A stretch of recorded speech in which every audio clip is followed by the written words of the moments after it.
Welcome to our first of 4 digital skill masterclasses, all intended to assist our network with digital literacy.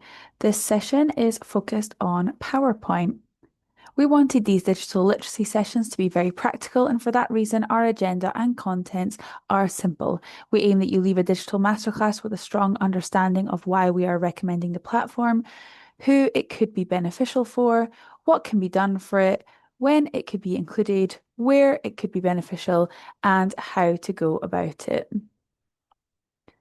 So, why are we suggesting this platform? Well, a PowerPoint presentation can be a fantastic tool for combining information with visuals to improve engagement. Befriending networks use PowerPoint presentations to facilitate events, helping to keep the facilitator on track and saving time by automatically creating a resource for attendees. Presentations can help to make training or meeting more inclusive, as listening to audio details does not always support memory recall. Visuals can provide notes or assist a visual learner in retaining those details. So, PowerPoint, in terms of who can use it, PowerPoint is a tool for creating visual presentations, and it is used by a wide range of individuals and organizations, including students, educators, businesses, and anyone who needs to present information effectively. Presentations could be appropriate in befriending, for a volunteer trainer, for staff meeting and whoever's facilitating it, or for reporting to the board. These are just some options. There are lots of features available in PowerPoint that can help us to achieve our goals and look professional and sleek while at it. I don't want to give a very large list of everything, so instead I'm going to highlight 5 key features. So, PowerPoint's key features include visually engaging presentations with customizable slide layouts. We can add multimedia elements like images, video, and audio. We can use animations and transitions to enhance the flow and impact of your presentation. We can design features for layout, embedding company branding and hex colors. And importantly, we can have facilitator notes, so support anyone who is presenting. So, in terms of when could this platform be used, presentations could be appropriate in befriending, to propose changes or innovations to the staff team or board, to design and facilitate volunteer induction or refresher training, to present key information to the volunteer team at social events, to provide structure to meetings, AGMs, or informative segments, to provide a formula of equality to support and supervision sessions. So I have seen organisations who have presented the agenda and had a short presentation on news from the organisation to help show volunteers how their individual impact sits within the wider impact of the organisation, sharing stats and news and upcoming opportunities for engagement or socialising, for example. A presentation could also be used to report to the board, whether that's quarterly, biannual, or yearly, or to whatever structure your board reporting falls. So, where can this platform be beneficial? Well, it can help you to create training presentation slides that could be used for training visuals, facilitator notes for the trainer, and printed as a handout resource for attendees. It can add anchorage to your case by using visuals as evidence or giving examples of your verbal content. This could be done with such as a photo of a case study or charts, bar charts, graphs, statistics of your volunteer retention rate, whatever it may be. Can also support those facing barriers to have visual cues and context for engagement. So, as part of this digital masterclass, we considered what were the practical skills that we should demonstrate. I wanted to make sure we were focused on skills for efficiency and tricks for building confidence as a facilitator. So, I have pre recorded these how to sessions, predominantly so that any of you can access the video and rewatch at any point, allowing you to pause it and follow the steps at your own pace if you like to learn by doing. So I do suggest if you are one of these kinetic learners, play the video, open PowerPoint, and copy the instructions as you go.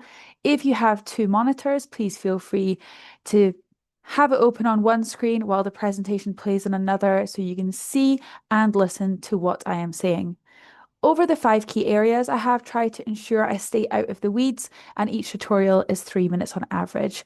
In terms of top tips or facilitator cheats, I do often reference the scenario of facilitating training, as I assume that may be the most common purpose of PowerPoint for attendees of this masterclass, but the tutorials are applicable to any use of PowerPoint. If for any element you have a question, please do get in contact with me or comment on the video, and I will try to cater to that. And please do remember, with any form of learning, there is no such thing as a stupid question. So please do approach me. My email is victoria@befriending.co.uk, and I'll put that in the descriptor of the video as well. So you can get in contact with me. I am here to help.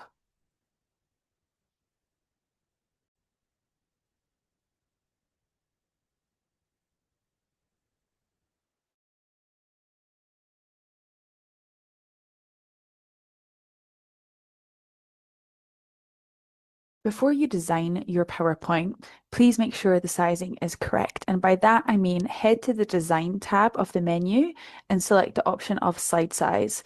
You can have either standard 4 by 3, which used to be the only option many moons ago. This is, I would say, I would only recommend this if you're using a projector device with a square projector screen pull down. Otherwise, I recommend that you use a widescreen, as most venues that you hire for training or for conferences, presentations, and so on, or whether you're using Zoom or Teams, 16 by 9 is the recommended format. So please do make sure your sizing is correct. You can change it afterwards, but it will create a lot of extra work for you to reformat your slides to fit. So please do pick your sizing before you get started.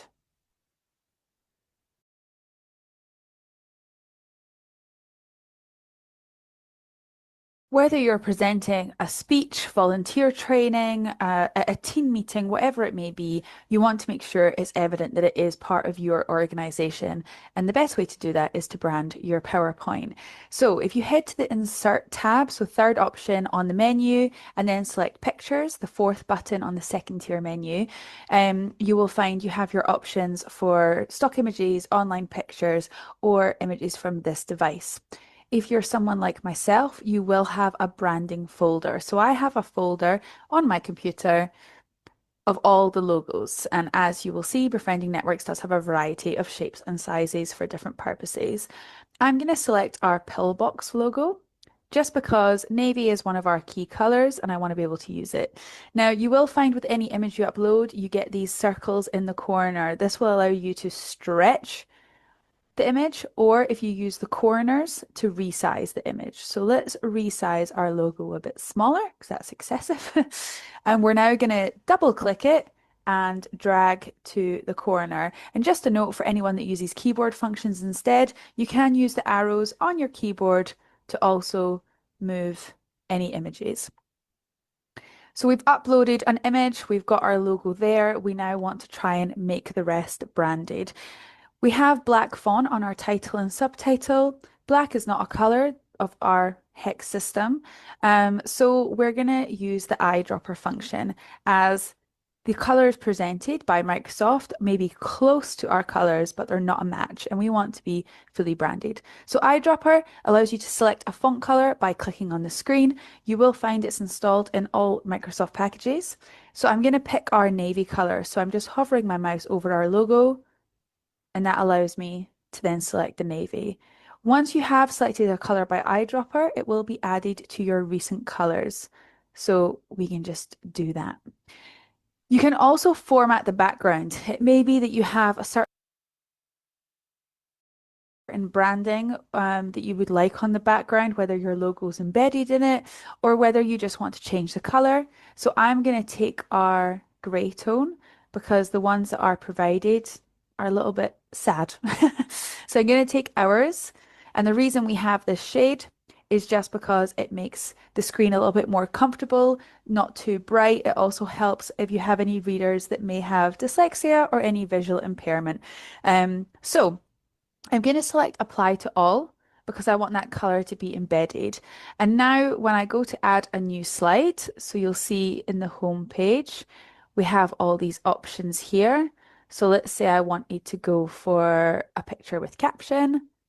You will see that this gray has followed through. Now, ideally, my logo is going to go on all pages as well. So I can just right click and copy or use the keyboard shortcut of Control and C. And I can go to this slide and I can select paste. So that copies the destination, whereas this just pastes it onto the page. So we want the first option.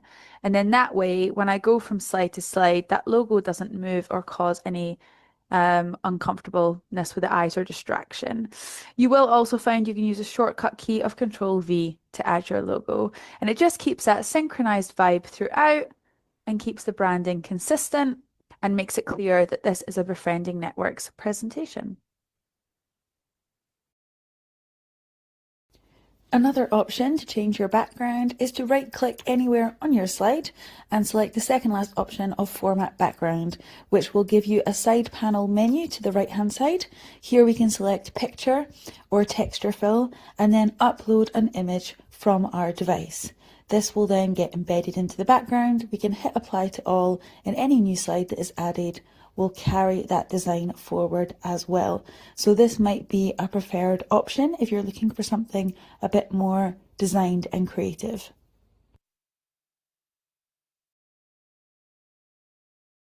PowerPoint has aimed to create an efficient layout structure as well. So we have here, we're going to have the names and a case study. We might want to have another one similar. So let's say we don't want all of our slides to seem repetitive. We might be going, right, we're going to go over a picture, a title, subtitle with a case study, but we want to change it. So on the Home tab, we have the option to change a layout. So at the moment, it's content with caption, but maybe we want to make it structured slightly different. And then we want to update the picture so that it's of someone else. So we can go to picture format and we can select change picture and we could replace it with something else. So let's show a different match.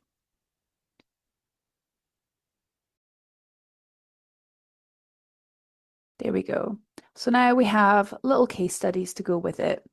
And this can be really, really helpful.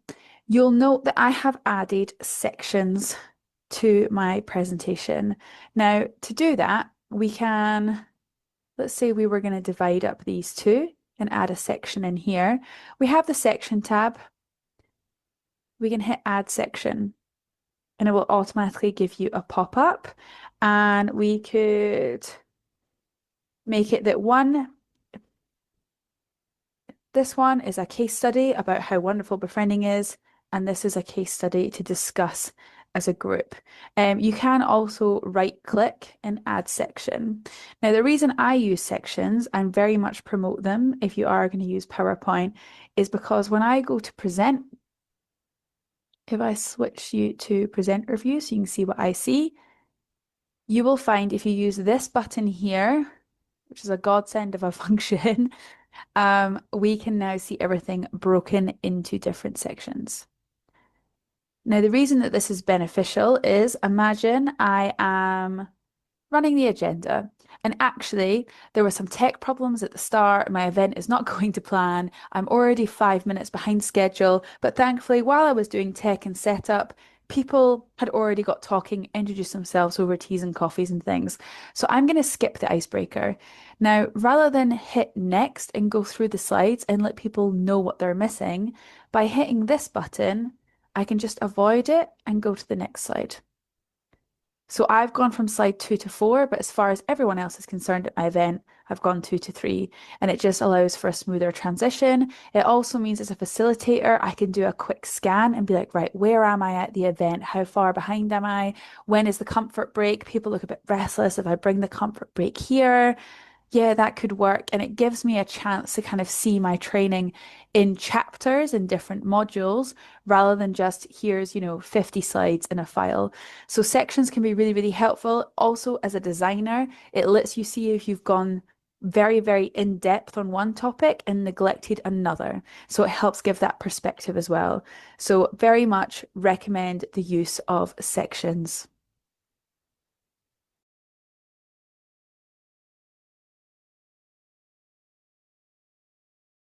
When it comes to presenting, you may want to add some flair to your presentation. And this can be things like staggering the details or the transitions between. So let's start with transitions. Personally, because I often present on Zoom, I avoid transitions as I find it can sometimes strain my bandwidth and come across a little jumpy. However, if you are lucky enough to be doing training in person, I definitely do not deter you away from it. Please do utilize as you wish. So you can use any examples. I find the fade is the most popular, and that is just where it's going to fade one slide to another. You can change the duration of the time so that it's not too fast, doesn't cause any kind of jerk reaction. And also, if you pick one style and you want, again, for that formatting to be branded across, there is an apply to all button available to you. So let's just apply to all for now. Um, and that is transition. So I'll give you an example of, let's look at our history of befriending networks. We have a lot of text on this slide. Now, what I find with text when we are presenting is if you give the full story, people will tune out what you are saying and start to read ahead. So I personally always like my data to be staggered. And this is where we come to animations. So as I've just done, little double click and highlight. Again, you can use keyboard shortcuts of shift and cursor. Um, we can have it on appear. So that paragraph will come with one click of a button. We can put that on appear. So you'll see these numbers are appearing. And we'll put that on appear and our fourth section. I should also highlight that we can change the order. This has happened to me where I wanted graphics to appear in a certain order and I've made a mistake and I thought, oh God, am I going to have to remove everything and start again? No. You can select move earlier and you'll now see this goes 1, 2, 4, 3. Obviously, I don't actually want that, so let's put it back to late. But we've added our fade and we've added our staggered data. So let's look at what that looks like for people who are attending our event. So as we move through the slides, you'll see it fades, and that's our fade function again. And if it is appearing staggered, it's because I'm on Zoom. And here you go, my text is currently missing, but with the click of a button, my mouse or keyboard, my text appears staggered. I very much recommend this function if you are providing a lot of data, if you're running any bullet points, quizzes, just to allow people a chance to digest it and not overload them.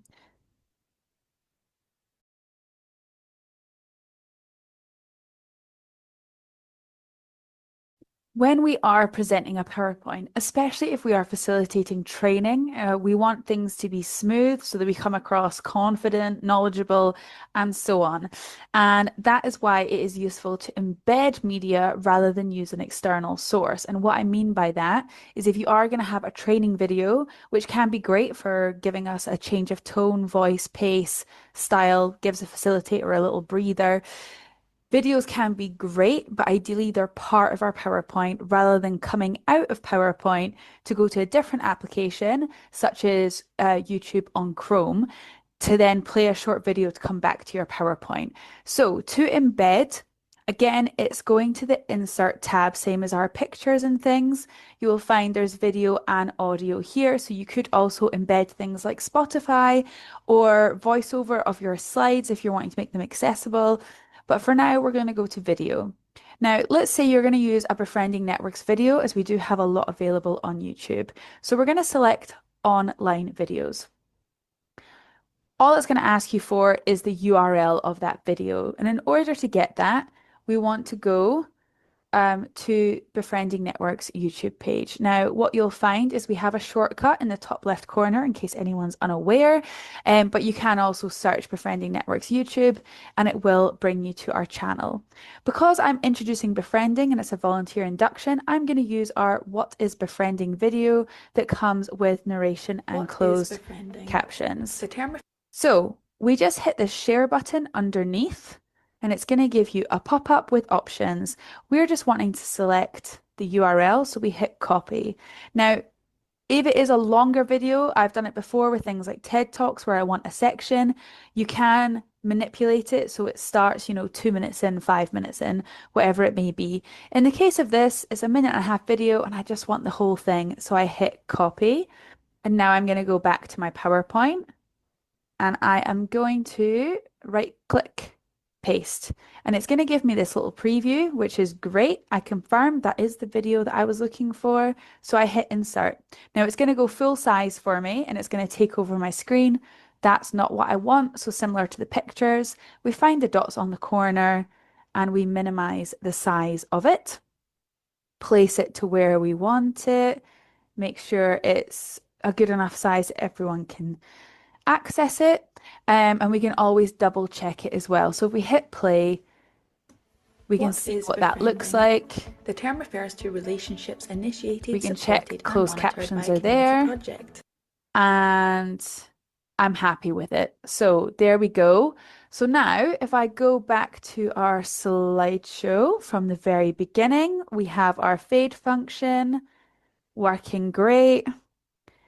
We have our animations bringing the information gradually. And we have our videos. So our videos here.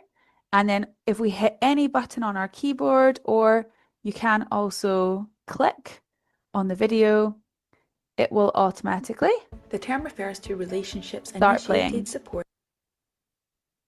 And that is how you embed content.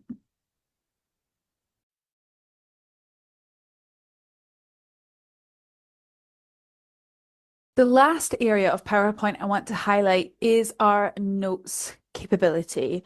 Facilitator notes are a key element for anyone running events. They help give you confidence, they help keep you on track, help with your timing, and a bunch of other wins.